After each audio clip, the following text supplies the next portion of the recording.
Hey everyone, it's Mac, and I want to welcome you to episode 7 of Slaying Bad MF, the Gift of Life series. Okay, so you might remember, and I'm going to speak to this before I speak to the MF part of this.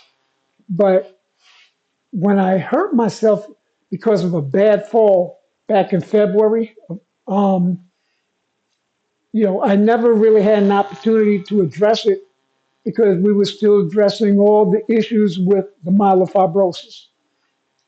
So yesterday was the first opportunity to really address it. And so the doctor performed some form of acupuncture on both my arms, both my hands, several of my fingers. They were all jacked when I took this fall. And so again, this is the first opportunity to really deal with it. And so I did acupuncture yesterday, and I could really feel the difference when the nurse put those needles in and hit the right spots, uh, forced them spasms, you know, and I think it has given me some relief. Now, it's not going to be perfect. It's not going to just completely go away, but I feel a lot better now than I did before yesterday. I know that. And so, this is just another step in the right direction as far as my overall health getting back to where it needs to be. So why am I talking about this when we're supposed to be discussing myelofibrosis? That's very simple. This is all a part of it. Okay, so one thing is I would not have been able to get the acupuncture procedure done yesterday if my platelet counts and if my hemoglobin counts were not an improvement from previous visits. And so the real good news in this is that I was able to, because the numbers took a significant leap in the right direction. And so we went ahead and we did it. Uh, the original plan, in fact, was I was supposed to be admitted today or tomorrow, and they were going to perform the acupuncture in the hospital. I was going to be an inpatient. But they decided against that.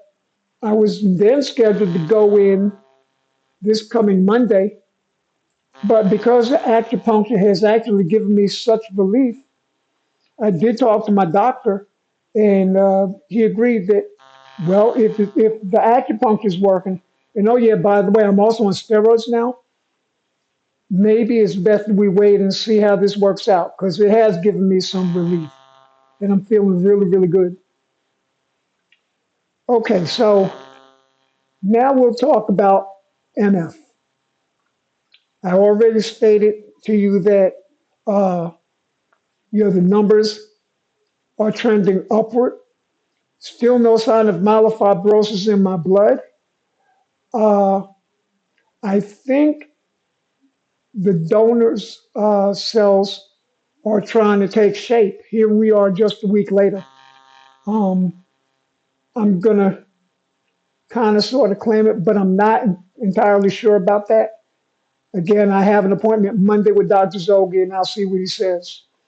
Uh, but overall, I feel good. I feel great, in fact.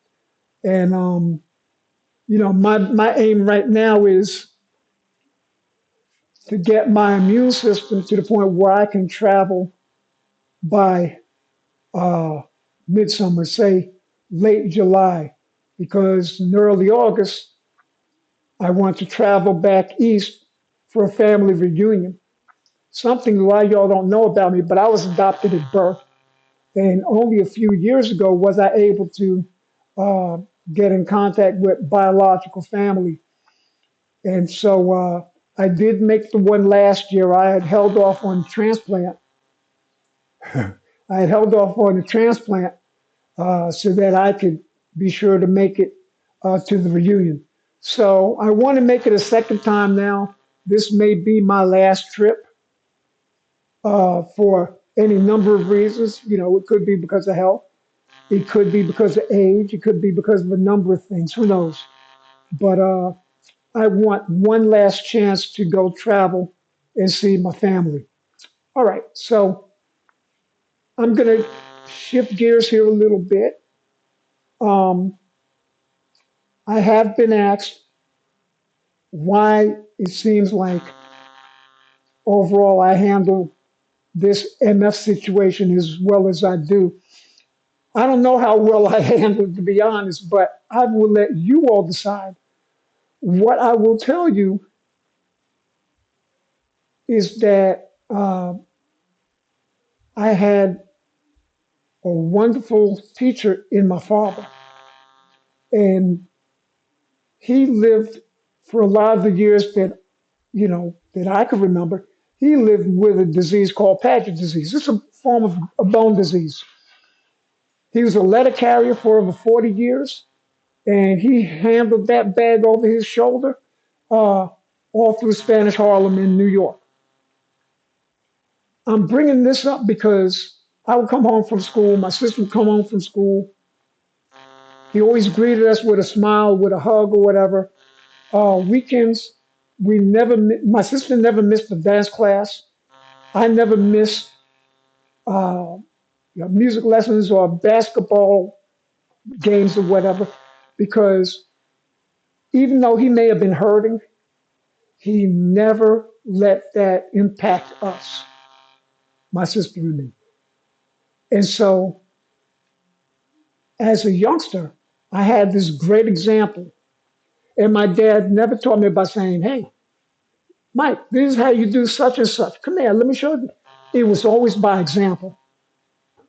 And I'm always going to appreciate that because I think that even though I lost him 21 years ago to this day, and that's why I'm mentioning him in this video, uh, that angel is still on my shoulder. And I think even now he's helping me cope through things.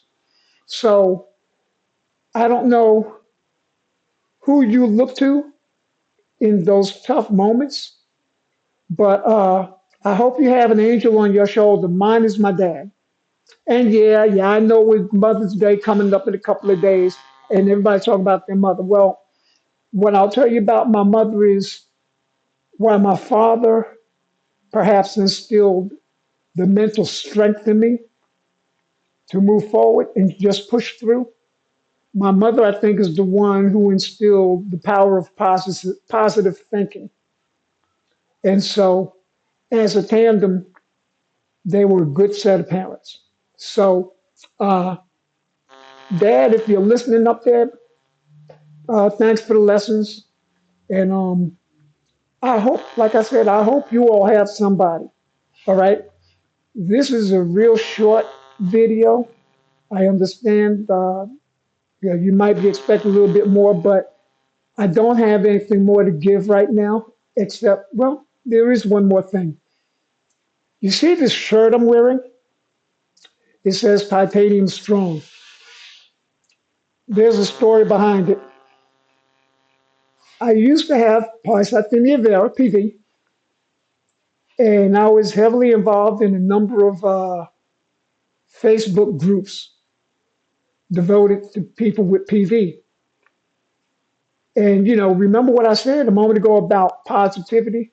Well, being that I was blessed with this, uh, I wanted to pass it on, I guess. And so, knowing that there were some people who are not blessed as much as I am, I've got this wonderful support group. Some of you who are watching are part of that inner circle.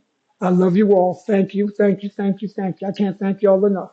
But anyway, I felt like I wanted to pay that forward because some people are not as fortunate to have that inner circle, people to give them that word of encouragement, you know. So I went ahead and I made videos and I would say these things trying to boost everybody's spirits, those who needed it. And one day I just said, I may have PV, but PV damn sure ain't got me. Shit, I'm titanium. And they like that. And so they went ahead and they started typing all up and down the screen, I'm titanium, I'm titanium. Eventually, it morphed into titanium strong. And at that time, I was looking for a team name. I run this basketball league, and I also own a team within the league. And I was looking for a team name. And so I decided, living in Texas, I decided to call the team the Titanium, the Texas Titanium. And I decided that I was going to make a logo, this strong man here with the word titanium strong. And so I'm passing this on to you all. And this isn't the first time, but for some, it's the first time seeing this. But I want y'all to think of yourselves as titanium strong, strong as titanium. We can all get through this. We can all get through this. Now, if you don't have MF, good for you. If you're somebody who doesn't have an MF, but you are the loved one of someone with MF, please give them words of encouragement. Give them words of encouragement. Give them hugs if they need it. If they feel like they need to lean on your shoulder, please let them. If they cancel a lunch date because they may not be feeling well, please understand. See, these are all things that loved ones sometimes don't know, but I promise you, not every illness shows up externally. I mean, I look like crap, but maybe not everyone else does. But I want y'all to just, and I'm talking now to the loved ones of those with MF. I just want you to try and be a little bit more sensitive to the needs of whoever it is that you love who has MF. All right, and definitely whatever the discussions are that you're having, keep it positive. That's my big message for today. Keep it positive. Okay. I want to thank you all for your time. This time till next time. Max Ham, be blessed. Continue to be blessed. Do something nice for somebody. And we'll see you again real soon.